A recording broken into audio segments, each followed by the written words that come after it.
இந்த நாளிலையும் மல்கியா புஸ்தகம் 4ஆம் அதிகாரம் 5ஆம் வசனம் சொல்லுகிறபடி, யோவான் ஸ்நானகனையே தேவன் எலியா என்று குறிப்பிட்டாலும் யோவான் ஸ்நானகனுக்கும் எலியாக்கும் சில வேற்றுமைகள் உள்ளன. எலியா தீர்க்கதரிசி அநேக அற்புதங்களை செய்கிற ஒரு தீர்க்கதரிசியாக இருந்தார்.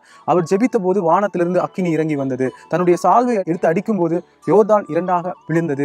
எலியா ஜெபித்த போது மரித்த ஒரு பிள்ளையை தேவன் உயிரோடு கூட எழுப்பினார். ஆனால் யோவான் ஸ்நானனுடைய வாழ்க்கையில் அவர் ஒரு அற்புதம் கூட செய்யவில்லை. எலியா தீர்க்கதரிசியுடைய வாழ்க்கையிலும் யோவான் ஸ்நானனுடைய வாழ்க்கையிலும் சில வேற்றுமைகள் இருந்தாலும், வெவ்வேறு காலகட்டத்தில் அவர்கள் வாழ்ந்தாலும் அவர்கள் ஒரே விதமான ஊழியத்தை செய்தார்கள். இஸ்ரவேல் தேசத்தை ஆட்சி செய்த ராஜாக்கள், யெரொபெயாமிலிருந்து ஆகாப் வரைக்கும் 7 ராஜாக்கள் இஸ்ரவேல் தேசத்தை முழுவதுமாக கத்தரை விட்டு அவர்கள் திருப்பினார்கள். அப்பொழுது எலியா என்கிற ஒரு மனுஷன் எழும்பி கர்மேல் பர்வதத்தில் தகன பலி செலுத்தும் போது தேவன் வானத்திலிருந்து அக்கினியை அனுப்பி அந்த தகன பலியை பட்சிக்கிறார். அப்பொழுது இஸ்ரவேல் ஜனங்கள் கர்த்தரே தேவன் என்று அறிக்கையிட்டார்கள்.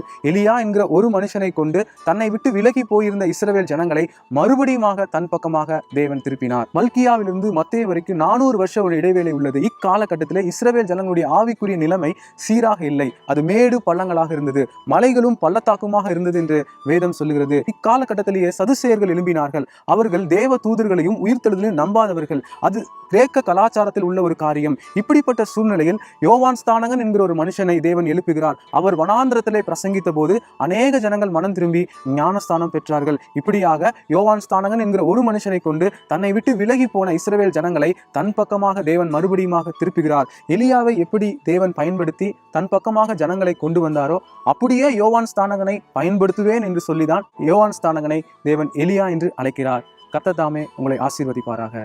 ஆமென்.